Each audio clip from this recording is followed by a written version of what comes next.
That is correct. This is the DelValley Sports Pod. This is episode number 60. We are live here on a Thursday evening, here to talk about NFL wild card and divisional round matchups. It's snowing outside. It's cold. It's January. It's football season. Dan, how are you, brother? Good to see you. I'm good. I'm currently defrosting a little bit after shoveling out the old snow, the sidewalk. Shout out to Cass, neighbor Cass, joined me halfway with the old snow blower. Snow didn't stand a chance this evening, so doing good, defrosting, and super happy to be able to preview another game this weekend, my friend. As am I. Before we get too far, I do want to say something real quick. Every time you listen to our podcast on Spotify or Apple after it is posted, you hear the voice of Jason Martinez, who is the voice of the Flyers when it comes to pre-post intermission on radio. And he is going through a bout with cancer right now. Now, we have always been thankful for him to take time out of his day to have done that voiceover work for us. So I just want to say to any of you who are listening, if you follow Jason on social media, it's at Jason Myrt, JASONMYRT. Feel free to just send him a message. He is an absolutely amazing guy. Is one of the best hockey minds I've ever met. And, you know, he's going through it right now. I just wanted to throw that out there. He's been on our program, and we're sending him the best. Yeah, he's great hockey mind. Listen to his podcast daily, no pun intended. And apart from all of that, like you said, phenomenal dude. We reached out to him, just a couple of randos, couple of schmucks. He recorded the intro for our pod. He did like 4 or 5 different versions. He was like, "This is a radio version. This is more of a movie version." And he did that all for us. And then he jumped on a Friday last year, probably around this time, maybe like a month later in the year, to do a pod with us and talk Flyers. So he didn't need to use his Friday doing that, you know. So just a really great guy. Glad you brought that up. Yeah. I had been meaning to the last couple of weeks. We've been so football heavy, I forgot about it. But Jason, we're pulling for you. I hope you're doing well. He seems to be, doing all right from what he posts on social media. But their thoughts and prayers are with him for sure. Mm-hmm. And all right, on that note, let's get into some Eagles football. Now, Dan, we hadn't seen Jalen Hurts play in about a month, and it kind of looked like that last Sunday. The Eagles end up winning 22-10. Not Jalen Hurts' best game. Definitely looked rusty, but the defense showed up as they have all season. The offense got it done when they needed to. What was your main takeaway from the game? Oh, man. Main takeaway from the game. That's a good question because I have several takeaways. Main takeaway from the game is that the O-line, for the most part, I mean, dude, was awesome. Some of the, despite the Hurts stats and how well or not well Hurts perform, I get when do you tune into a playoff game and see the quarterback have like 10 seconds to throw the ball? I mean, some of the pictures of the pocket that Hurts had, for example, the one where he threw the touchdown pass to Dotson. It was unbelievable. It was unbelievable.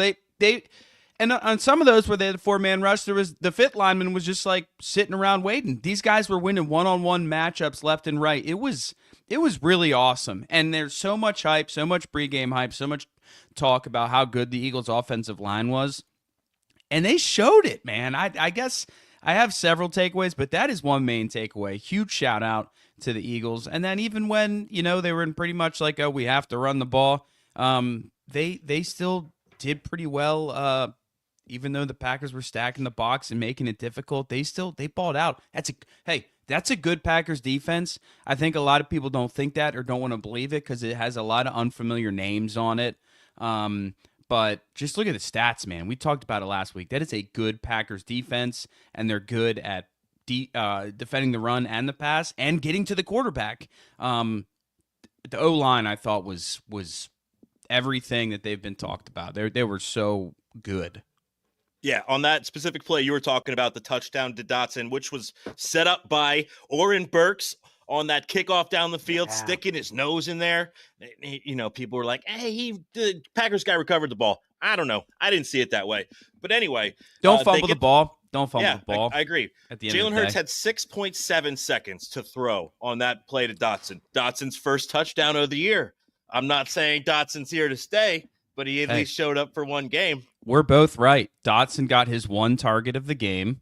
He got his one target of the game, and then it just happened to be a touchdown. I will give Dotson a lot of credit on that play, though, because it was a 6.6 second. There's no planned wide receiver route that lasts 7 seconds, right? That's not a thing because you can't really expect to have that much time.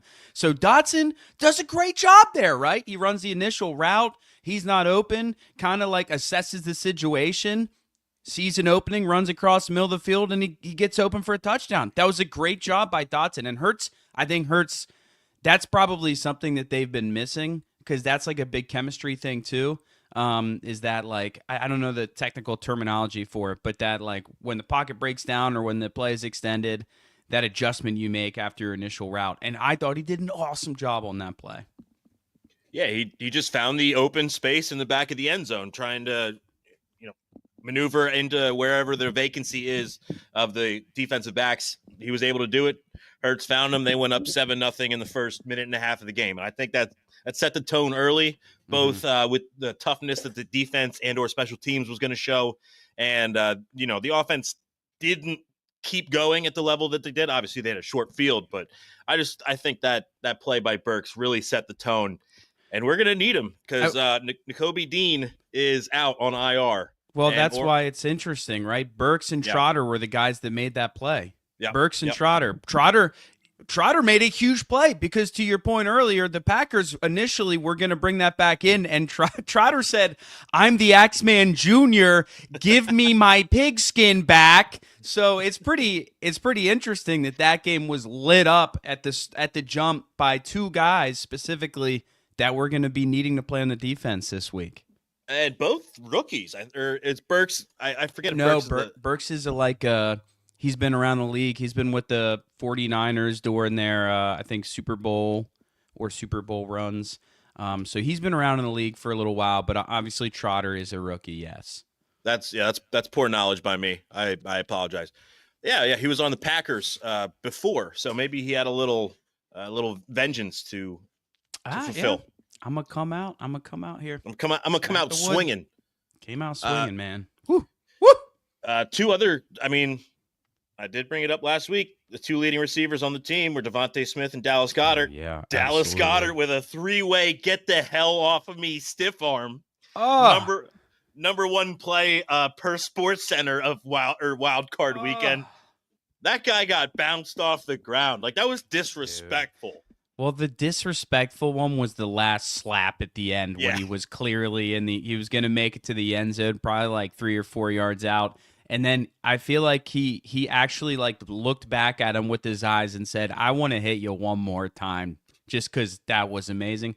Smacks him, slaps him, and then goes into the end zone. There were two plays like that from the playoffs this past weekend. One was the more typical guy, Derrick Henry on Minkah Fitzpatrick. Oh my gosh. That was also extremely disrespectful. Oh! And he had to smile, but oh my gosh. But then Dallas, I tell you what, Dallas had his own Derrick Henry moment. That was pretty special. And I tell you what, man, from special teams, the offense, the defense, the Eagles came out playing some freaking physical football. That might have been, they've been physical all year. That's a big difference from last year, is that they looked so damn soft last year. I remember we talked about it on a weekly basis. Like, when's the last time you saw a big hit by somebody? I think we said once or twice Sidney Brown, but we were like, this team does not have a big hitter. We saw so many big hits in that game alone. Yeah, they came out with the intent to lay the wood, and I would say they were extremely successful in that. Green Bay's offense couldn't really get any rhythm. And even when they did, with Jordan Love would throw an interception, or they had a 7.5 minute drive where Brandon McManus missed a field goal. Yeah. They just really couldn't capitalize on anything that they were doing well. It just seemed to not be their day. And, as Eagles fans, it wasn't the greatest game, but you don't need to win pretty in the NFL, especially when you're going against a team who I felt was decently well matched up against what the Eagles did well. They shut down A.J. Brown. He had one catch for 10 yards, and then, obviously he decided to read a book on the sideline, and that was the talk of everybody. Hilarious stuff. Shout out whoever wrote that book, Inner Excellence. He's Jim Murphy. Yeah, he's a millionaire now.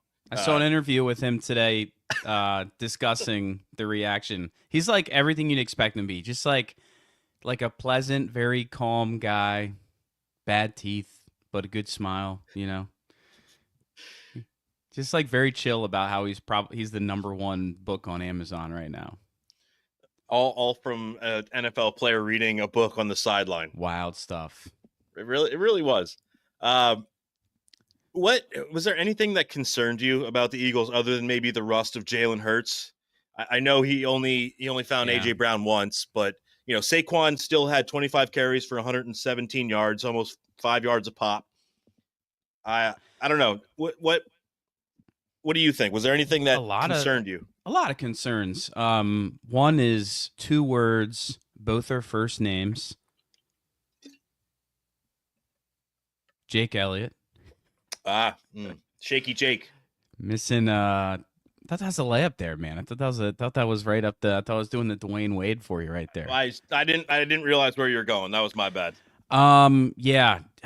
Just like we are good enough and winning big enough that the little small things like that, like an extra point, obviously he didn't miss a field goal in this one, but an extra point, like we're able to overcome them. But it's been so consistent. It's been so consistent all year long, and it just gives me that feeling of like, when is this going to catch up with us? So that's obviously an ongoing concern. I know we've been beating on that drum a little bit, but it keeps happening. The A.J. Brown potential situation potentially hurt a little bit, a bad knee out there. Do you think there's anything to that? It was tough to tell while watching the game. Unfortunately, I didn't get to go back and rewatch the game. It might be. I mean, he was, out of practice for a portion of the week, and, there were talks that he might not be able to go. The fact that he only got one catch and only a couple of targets, it certainly might play a factor in it. He had 3 targets. Yeah. I don't know. I would have to go back and rewatch the game and see how good he was on his cuts and his routes. It's possible he might not be up to 100% to be able to, burn past cornerbacks on go routes, which is his bread and butter. So you might be onto something there.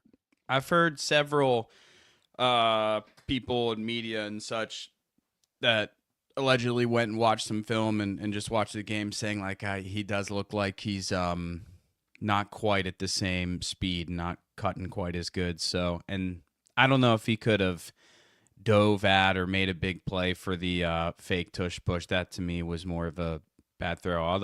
I was a little surprised it didn't burn past those guys more, just like looking at the numbers. Usually if your receiver is sprinting and the numbers are like linebacker numbers around him, you're like, oh, he's going to be 10 yards past him. But I don't know. I hope that he is healthy. It's a shame, too, because they had the essentially like bye week at the end of the year. And then kind of, again, on the injury front, and this is the biggest concern, more leading into this next game is, man, I really don't think that we can overstate how big of a loss Nakobe Dean is. He has had such a good year, and he was having such a good game, dude. I think he's developed a really beautiful chemistry with Zach Bond, and it's just so cool. Like last year when we watched, we didn't see too much of him in the past, actually, because of injuries, but he just looked like he was reacting to everything, like he was in over his head, like a lot of first-time defensive players would. And this year, it just seems like he's been picking up on everything so fast and seeing plays before they've developed and shooting gaps and shed blocking and blitzing. And then when Dean came out and Burks came in, Josh Jacobs went off. He went off in the run game a little bit, tempered, but in the pass game, and most of those dumps, who was chasing him? Number 42, Burks, So Dean is certainly a lot more athletic and faster than Burks. Obviously, Burks can clearly lay the wood a little bit, and he has some experience, but that concerns me. It concerns me. I don't want to look ahead too much. It concerns me for this game against the Rams. It really, really, really concerns me if we were to match up against the Lions. That is where I think we would really feel that. Yeah. In looking ahead a little bit to next week, Kyron Williams is pretty good out of the backfield receiving passes.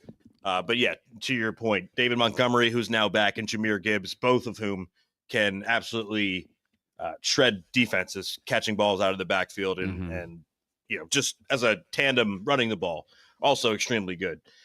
I am with you. That's a big loss for this Eagles defense. Not only was he the defensive play caller with the green dot on the helmet, he's basically the captain of the defense. He was, as you said, just an absolute stud and has come so far from what we saw last year to this year, being right alongside Zach Bond, two guys who are major question marks. Bond, we didn't even really know who he was, and question marks abound on Nakobe Dean has quieted all doubts, I think, about the type of player he is and whether he can be a every down linebacker in the NFL. That's good. It's going to be a big hurdle to overcome.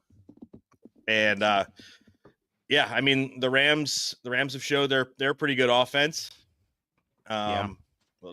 Oren Burks, everything about the NFL, especially this time of year, is are you healthy or can you stay healthy? So let's just hope that, this is, knock on wood, one of the only injuries they sustain from here going forward, and that this doesn't turn the tide on them to, on what would have been and has been a great season. Yeah. It would really suck to have one key injury completely derail every momentum, everything that we've had working for them so far. Yeah, and Lions fans don't want to hear us talking about injuries and one injury. That's you know true. what I mean? That's very true. So that's it very is what true. it is. But it happens. Obviously, it's part of the NFL. Yeah.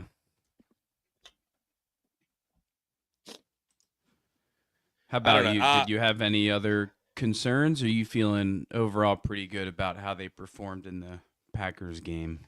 I feel pretty good, honestly. I mean, the inability to punch the ball in after they get the interception by Zach Bond at the end of the half, I thought that was frustrating. They had, I think, three and outs in a row between that and some other plays in the end of the first half. Yeah, three and outs to end the half, 3 and outs, and then a 5 and out to start the second half. The offense didn't get rolling, and I do think a lot of that was rust from Hurts not playing, and then also having the full bye week, week 18 against the Giants. The whole team hadn't been together on the field since the Commanders game, and they're again rust, and also going against a very good Packers defense. It makes sense as to why the offense didn't get rolling. But I mean, Jalen Hurts he missed a lot of throws. I don't think he had his best game by far, but I would attribute a lot of that to rust. So I'd like to think with another full week of practice this week, he has a full game. He's back. I'd like to think that we're going to get the Jalen Hurts we've seen prior to week 16 than the one that we saw last weekend. Yeah, I definitely think that. Well, I think there was a lot of rust for sure. I mean, I think one of the best examples of that, honestly, is what was an incredible play was the fake tush push. Hurts usually nails those passes. That might be his best pass in the bag, is that like deep lob ball. And he kind of like wasn't that close. I mean, it wasn't a catchable pass. So there's definitely some rust there. I do think, and this is not a nuanced take here. Everyone's kind of saying this, but Kellen Moore, I don't think that there were a ton of wide open receivers in the first half when Hurts was not throwing the ball. I think that Moore could have done a lot better, and I think that he's going to need to be a lot better. I don't think the play calling, especially in the pass game, was terribly great. I didn't get to do a super deep dive into the film, but it didn't seem like there were a lot of plays. Hurts Hurts to still maybe put the head down and run or throw the ball away, whatever. But because he took at least one sack where he was in the pocket for about that 6 or 7 seconds, which is unacceptable. There's that just simply can't happen. Just there's no reason not to throw it away or do something with the ball, in my opinion there. But there wasn't like necessarily screaming wide open receivers when we were all yelling at Hurts to throw the ball. So I do think, and we've kind of said this all year, where it feels like the offense, especially the pass game, seemingly does so much better in the second half. Hurts all of a sudden starts being very confident and finding wide open receivers. All year long we've said this. And we've always questioned, like, is it a Hurts confidence thing, or is the coach like a bad initial game plan, or he's good at adjusting? Like, what is this? Because again, I know we didn't end with a ton of passing yards, but Hurts was kind of balling for a little bit there in the second half. And not only was he hitting some receivers, but he was hitting some like wide open receivers, So, again, another narrative that we've kind of been talking about all year long. Yeah, and the one play, to your point, that I did see the breakdown on, I think they had 3 wide receivers and both tight ends in there with Calcaterra and Goddard. And the other 4 were completely locked down across the field. And then Calcaterra made a break route back towards the quarterback on the sideline. Hurts hit him, and that, I think, got like 7-8 yards. And it was just like Hurts wasn't given a lot to work with here, and he made the smart choice, made the right play, didn't throw it in harm's way, didn't throw it away, actually made something out of nothing. So at least on that play in specific, he was working with what he was given. I think it is what it is. When you don't play football for a month, you're not going to be as sharp as you were when you're playing every week there forward. Yeah. Not a whole lot. I feel like most games we see at least 2 or 3 easy, quick slant routes to Brown. I don't think didn't have any of those. They didn't have any of those in this game, which is bizarre because every game they usually do that at least 2 or 3 times, and it's usually successful. But the tight, like skinny slant route, we'll see. But again, that's the other thing. Like, was Brown not getting as open because he's not getting around as good? I don't know. I hope not. I mean, it seems very likely because A.J. Brown's only reception came in the first quarter with 10 minutes left. It was right after the Eagles touchdown and subsequent punt by the Packers. So yeah, he had a catch in the first quarter and then never really did anything with it. He had 2 other targets from there on forward, but no catches. AJ, I'm hoping you're healthy. Keep it healthy. I can't believe it. I would hate for this. I don't actually. You know what? I'm not even going to say it. I'm not going to say it. I'm not going to put it out in the atmosphere. I'm just going to keep my mouth shut. Listen, one last player we got to bring up, dude. Yes, hit me. Maybe the best game of his entire career, and I don't think that's like in the moment at all. Nolan Smith, dude. Oh, he was wreaking havoc. Leaps and bounds, brother. Unbelievable. What a game. Did you see that play where the tackle is pulling across the line of scrimmage and Nolan Smith is meeting him head on in the line, and he's probably giving up 80 pounds on this guy. Yeah. And he just goes wham right into his chest and his neck. I mean, you want to talk about stones to be able to stick your face right in a pulling tackle and push him back to a certain extent.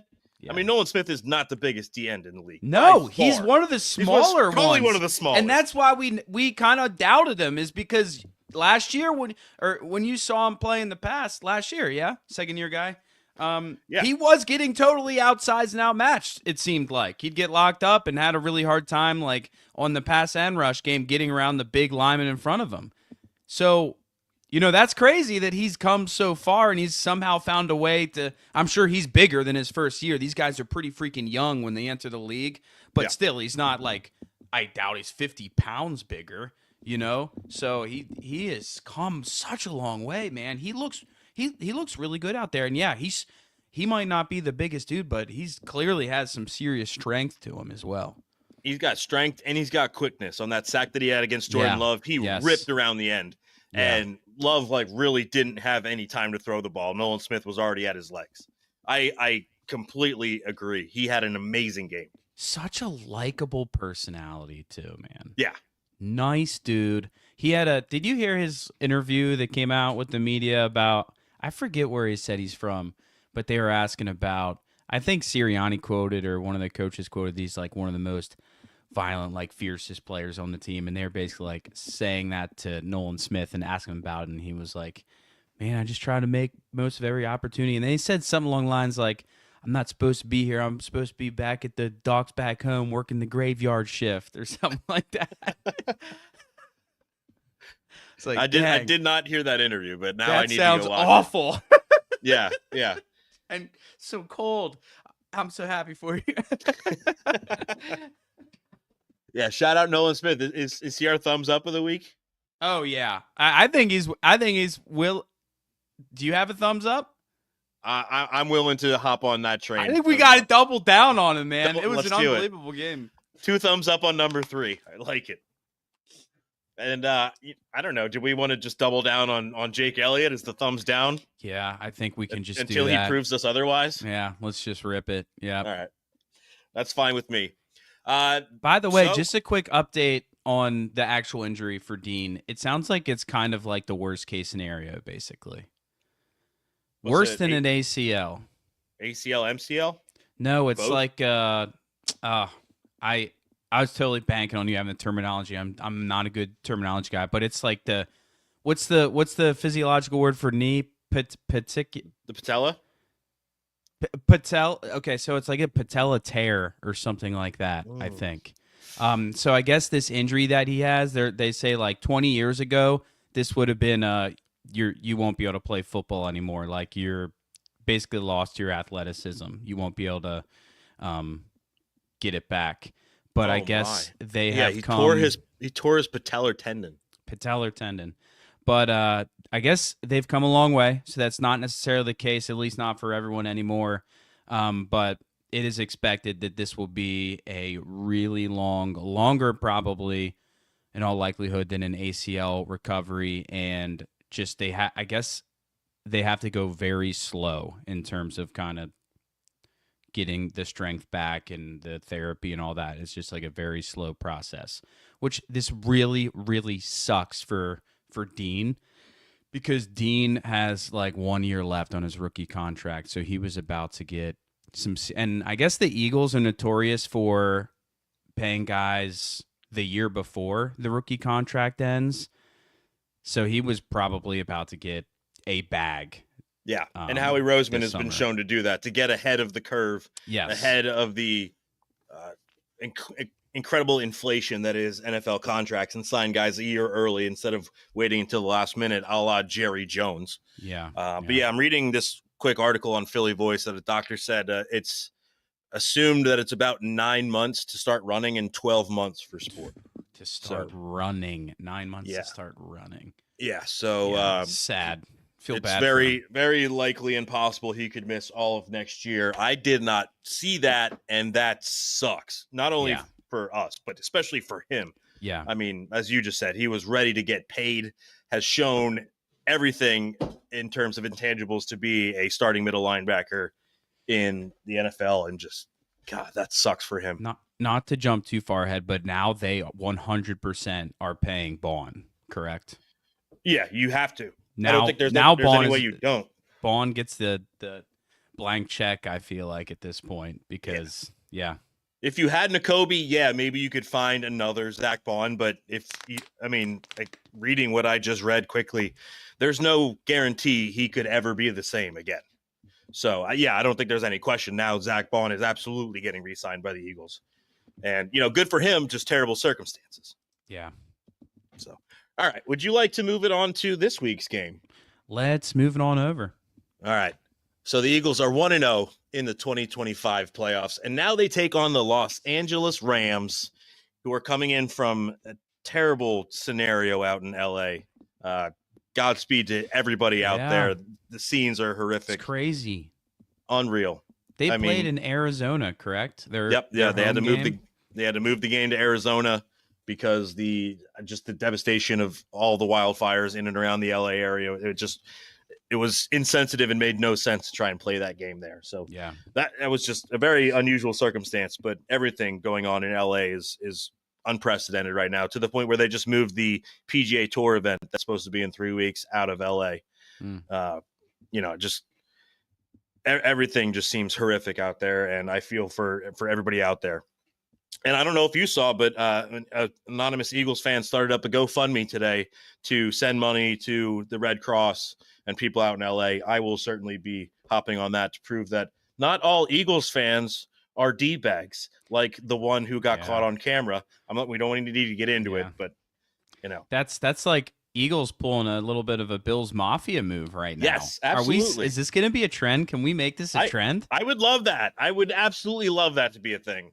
If you don't know about the Bills Mafia thing, you need to just do a Google search and look at all the times Bill Mafia, the fans of the Buffalo Bills, have randomly chosen different, in a lot of cases, like opposing players or opposing teams' causes. Like usually it's relevant, like something happened or someone got hurt, and they've just like jumped on the GoFundMe's or whatever they are, the charities, and given thousands and thousands and thousands of dollars to non-Bills players and teams.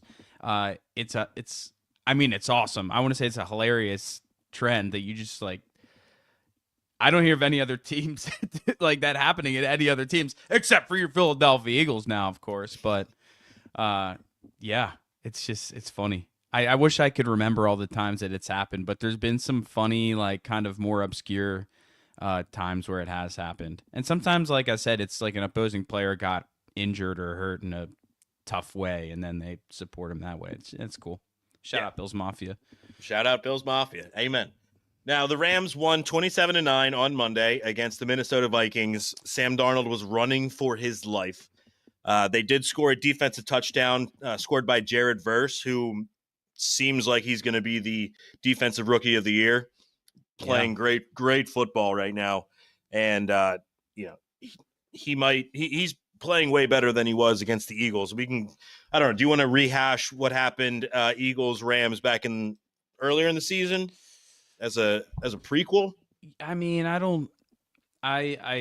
don't remember all the finer details, if I'm being honest with you, but the Eagles kind of whooped them a little bit. Yeah. They bounced them. I mean, it was 37-20, and for at least most of the fourth quarter, it was 37-13. They scored a late touchdown to Cooper Kupp, but they did hold Puka Nacua and Cooper Kupp in check to a certain extent.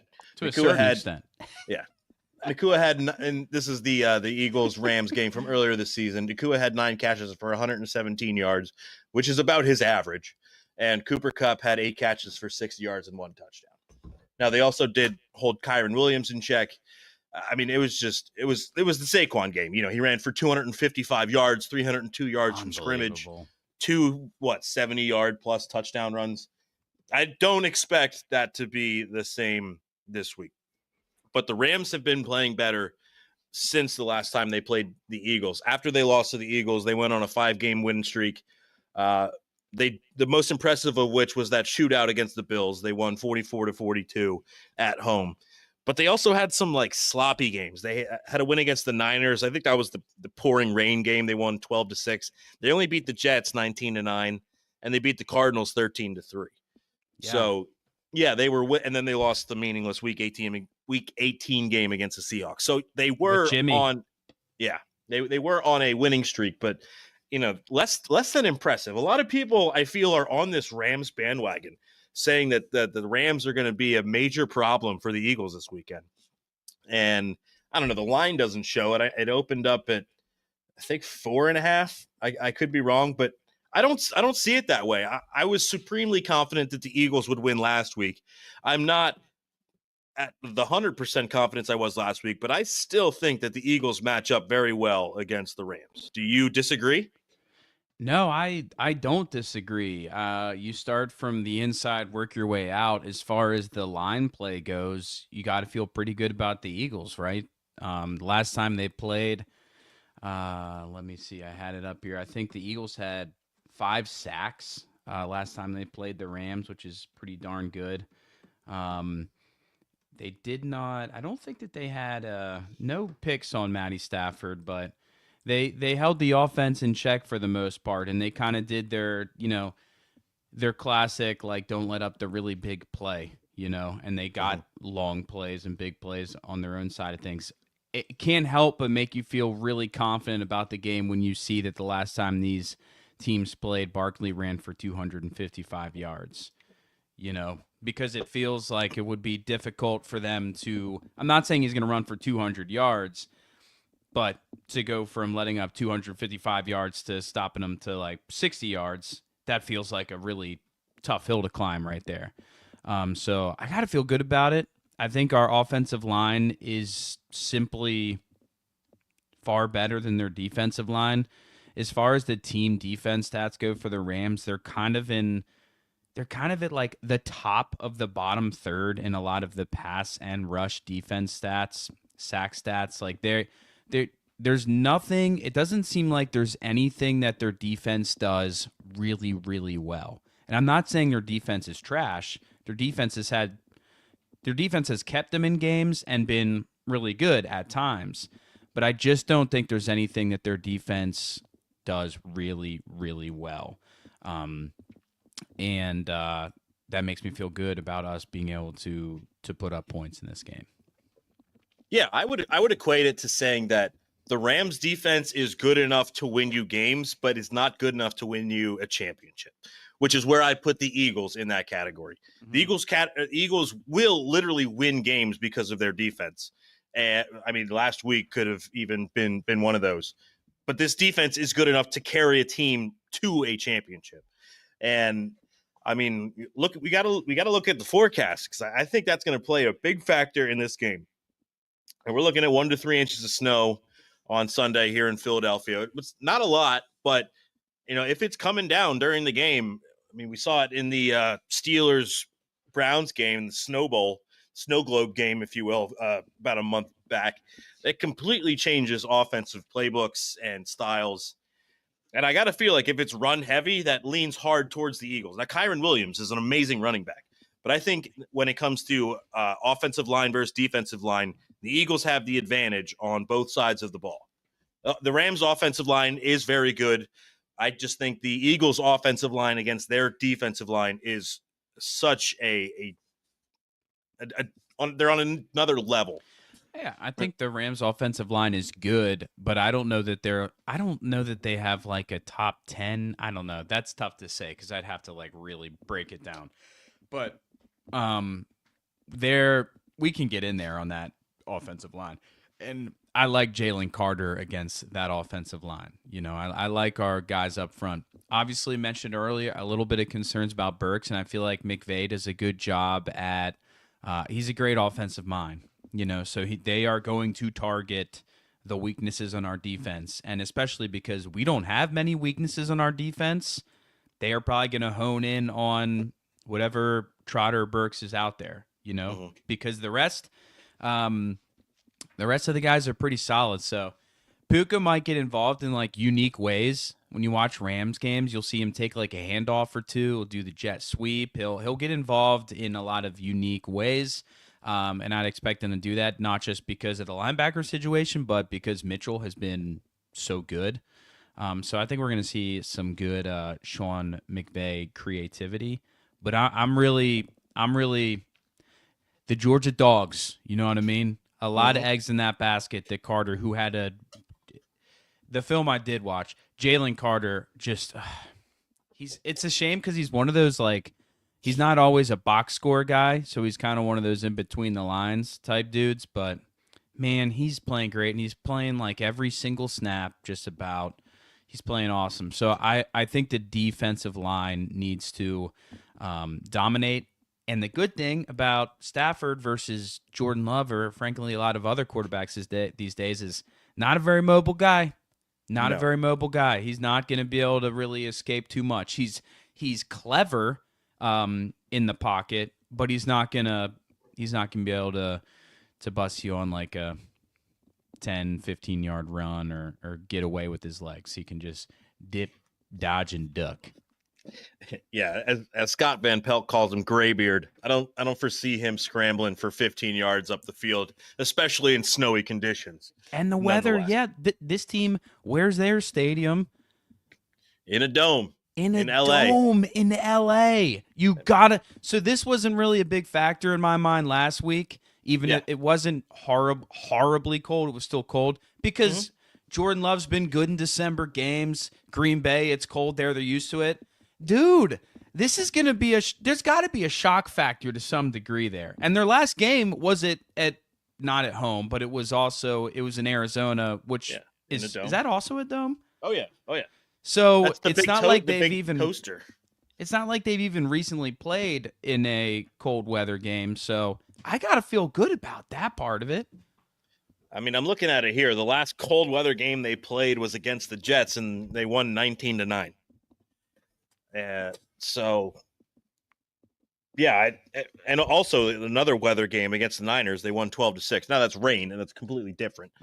But yeah, I mean, Stafford coming from Detroit to LA. I mean, when's the last time he played in a snow game, if ever? That's a good point. I don't know that he Yeah, might have that's a never good played in the point. snow. Back to back. Well, I don't know. I feel like he probably has because playing. If you play in Green for Bay, Detroit, and, yeah, I'm sure he's definitely played in the snow in Green Bay. in either Green Bay or Chicago, probably. Yeah, Yeah. probably one of those. But I mean, he's been on the Rams for what, 4 years now, Yeah. and I find it hard to believe when you're playing the AFC West that you have any home game or divisional games that are in the snow. Never. Yeah. Seahawks aren't playing in the snow. I'd like to look that up, like when the last time Sam Bradford, Matt Stafford played in a Sammy in a snow game. Sleeves. Sammy Sleeves. What a Gosh, guy. That guy was a dork. Stole so much money from the NFL. It's unbelievable. We got rid of him. We were screwed, and then somehow we got out of it, a la the Vikings, if I remember correctly. Mhm. Shout out Vikings, Yeah, it was dude. And by the way, the Vikings. You made the comment, Sam Darnold, yeah, Teddy Bridgewater, who is a backup quarterback for the Lions right now. By the way, fun fact. Really? Yeah, he was like coaching high school football, and then the Lions signed him as a backup quarterback. I feel like it was past halfway through the season, like late in the season. But Well, yeah, I was going to say, because I had to look it up, that Hendon Hooker was their backup in Detroit. And I was like, that's not going to bode well if Goff gets hurt. yeah, it's Ted. I'm almost 100% sure it's Teddy Bridgewater now, but I think it happened late in the year, or at least he's in the quarterback room. I don't know who the designated guy is, but yeah, you were saying that Darnold got hit and he got sacked 9 times. The Rams sacked Darnold 9 times, but if you watch that game and if you listen to Troy Aikman was on the high horse with this one, but if you watch that game, it was Darnold holding on to the ball, not dumping it down to Aaron Jones when he could have, holding the ball, and making bad moves in the pocket that allowed him to get sacked. He still did have good pressure on him, and honestly, the last couple games he has, the Vikings O-line was pretty trash at the end of the year, but Darnold could have done a lot more. The counter to that is Hurts kind of likes to hold the ball, right? So he cannot do that. He has more mobility. He can break out and run it better than Darnold. Yeah, it is 9 sacks is a huge freaking number, but I do think if you watch the game, you go, okay, Darnold did not help them out at all here. He took a lot of sacks he didn't have to. For what it's worth. Quite literally deer in headlights. He saw people coming at him. He's like, yeah. What do I do? Yeah, he was just scrambling. He had so many opportunities to just dump the ball off or get rid of it. He had third and 2 and takes a sack, and now they are like 4th and 15 when it's crunch time in the game. He had an awful game. One thing I think we can delineate here is the fact that Sam Darnold has never proved that he is a clutch quarterback. Now, he had a great season, but the last 2 weeks have showed against the Lions and then in the playoffs against the Rams, when it came time to step up, and it mattered. He came up very small. Jalen Hurts has shown that he can perform in clutch time. Now, he hasn't had his best year, but he did take the team all the way to a Super Bowl. He's been very good for the majority of his career. Mm-hmm. I think that when it comes to pass rush that the Rams can get on off our offensive line is one less, and that Jalen Hurts, when pressured, will make better decisions than Sam Darnold. So 9 sacks is an insane number. I think most in playoff history. But I don't see Jalen Hurts being in that same situation behind our offensive line and his ability to escape the pocket and make right decisions. So that doesn't scare me. A lot of people are like, oh, the Rams defense is amazing. You got to take it with a grain of salt, and you got to consider the opponent. That's where I stand on that. You you made me remember something when you said most in a playoff game, which is that a fact, by the way? That's crazy. I know it's up there. It's either tied or is the most. Okay. I'll have to look up to confirm, but I'm pretty sure I saw that. Did you hear about the record that the Eagles are knocking the door of after the last game? Did not. All right, so I'll preface it with this. Well, I don't think I can. I think I already said too much, but I'll try. So, who do you think has the most receiving touchdowns in postseason play by an Eagle? Most postseason touchdowns by an Eagle. Receiving. All right. Well, my immediate thought goes to somebody who played in the receivers were trash. Deshaun Jackson, I don't think got enough playoff games to get there. God, this is tough.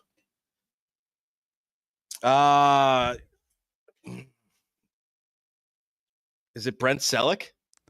No, I don't hate that guess though. It's no, that's a good guess. It's Harold Carmichael.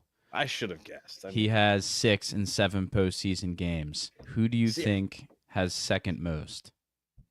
Second most. Is it A.J. Brown? No. Jeremy Maclin? No, he didn't get enough playoff games. I don't know. You ready for this? I'm so happy you didn't hear this yet. It's your own Dallas Goedert, brother. What?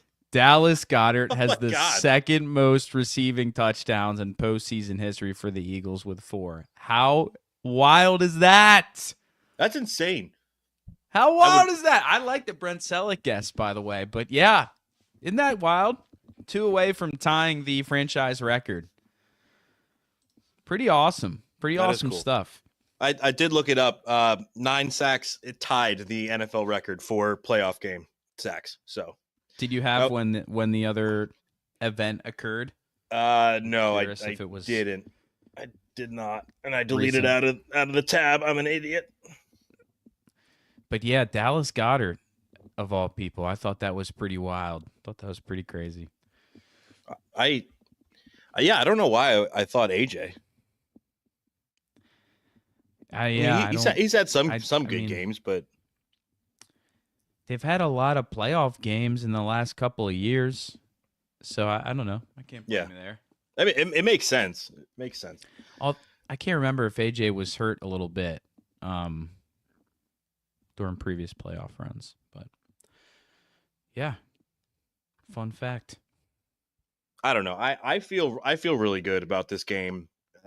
There's nothing I've seen that is going to convince me that this defense isn't going to play as good as it has. I think the only wild card is how the linebacker situation shapes out, and whether Sean McVay is going to scheme to, attack them. But again, I think the snow is going to throw a complete wrench in all of the offensive game plans, and whatever the Rams scheme to do well with their quick ride receivers and Stafford getting the ball out fast because he's not mobile. I think it's gonna hinder that. They might be able to hit quick slants and such, but you're not gonna. I don't think you're gonna hit a lot of deep routes when you're trying to run through the snow, especially with CJ being back there and trying to lay the wood. Yeah.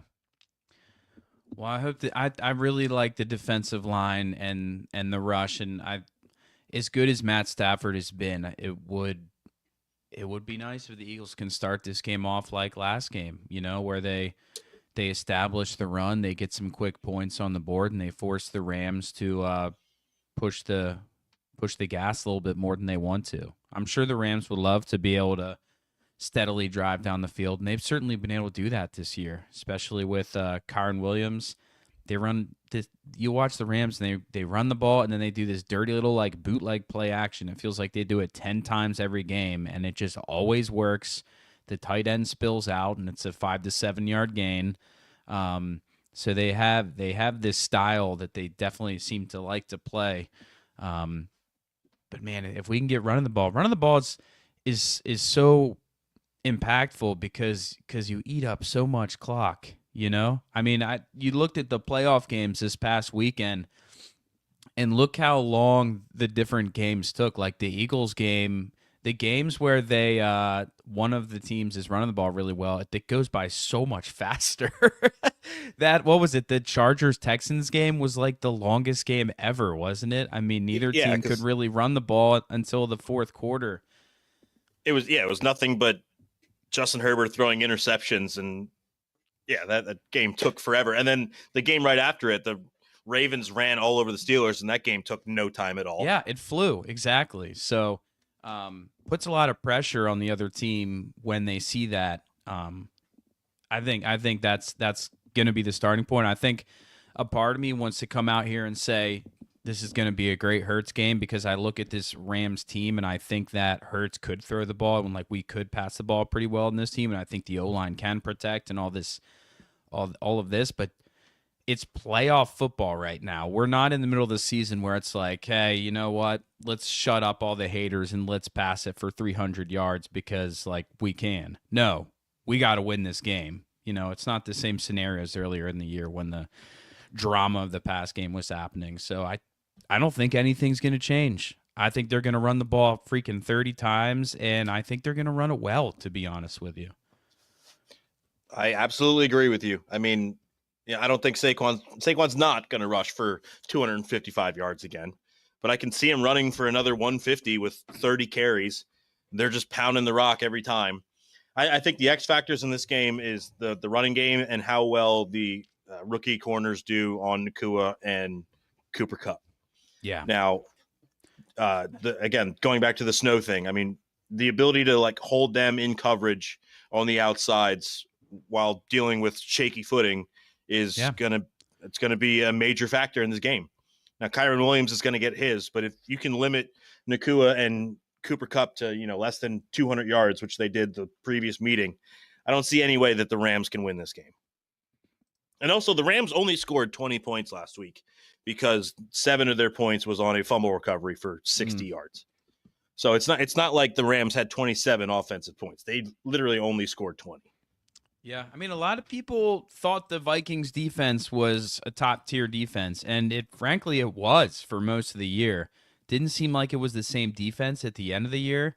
No, certainly not against Detroit or the Rams. And I think the other guy, he's not a guy that catches a ton of passes or gets a lot of targets in the game, but Demarcus Robinson every once in a while will spill out for a deep ball, and Stafford is just so good, so accurate. He is such a good quarterback, so accurate, and he doesn't seem to miss when the opportunities arise. And he does a lot of those plays where he throws the ball and the receivers not even finish their route, He throws it, then the receiver finishes the route, turns around, and it's right there for him. But Demarcus Robinson can be a little bit of a deep ball threat. Make sure we got tabs on him as well. I'm looking at this as another Dallas Goedert big game. Just big body, be able to get him on a crosser against the middle. It's going to be tough to bring him down, especially when you don't have great footing. I could see Dallas probably leading the Eagles in receiving yards again this week. If I had to guess, I don't know. That's kind of my prediction.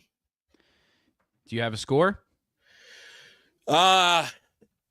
Yeah, I think it's going to be another little slobber knocker, and the offenses aren't going to be. Again, neither offense is probably going to be full tilt given the conditions. I'm going 24-13 Eagles. I like it. I like it. What about you? I think that Barkley is gonna have another great game, man. I think he's gonna have 200 total yards plus. I I think can he's gonna. see it. I I mean, think he's what's gonna have a changed in the great Rams game. defense? I think he's gonna have a great game, and then the weather makes me think that if it is snowy and slippery, we've seen so many games where that actually benefits the offense. Absolutely. You mentioned the snow globe game with the Steelers and Browns, dude. When the snow started falling down, the yards started going down. I mean, we started seeing giant pass plays, and there were probably 40 plus points scored in that game, maybe 50 plus. Like, because that's so hard on defense. If you can't get your footing, you're reacting to everything. The momentum is with the offense. I could see Barkley. I think Barkley's gonna have a 200 plus total yards, and I think the Eagles. It's really hard for me. I want to predict the score, but I'm like trying to measure in the weather. I think I'm just gonna go for it. I think the Eagles put up. I think they score 3 touchdowns, Colin. I think they score 3 touchdowns in this game. I really do. Is it supposed to be windy? Oh, wind's light and variable. I think like Okay. 5 to 10 miles an hour. All right. I'm going to give the Eagles, let's see, 27. Rams, I think they might get a little bit points at the end of the game. We'll say Eagles 27, Rams 17, Colin. Okay. So we have a similar point spread, just a little bit higher on your end. Yeah. But we're in the same ballpark for sure. I'm double checking the wind situation on Sunday. Yeah, 5 to 10 miles an hour. Nothing crazy.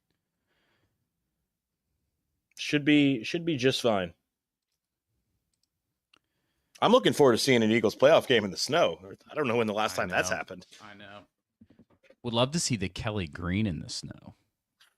Is there any word on what jerseys they're wearing this week? I have no idea. Probably going to be the Stockholm green, right? Can they even break out alternate jerseys in the playoffs? I don't think they can. I have no idea. It's a good question. Yeah, I don't either. That would be. Wasn't the shady snowball game? Wasn't that the Kelly Green in the snow? No, they weren't allowed to do Kelly Green back then, man. Remember? I was just about to say that. I thought there was like 1 or 2 that they were allowed to. No, that's the thing. No, that's the thing.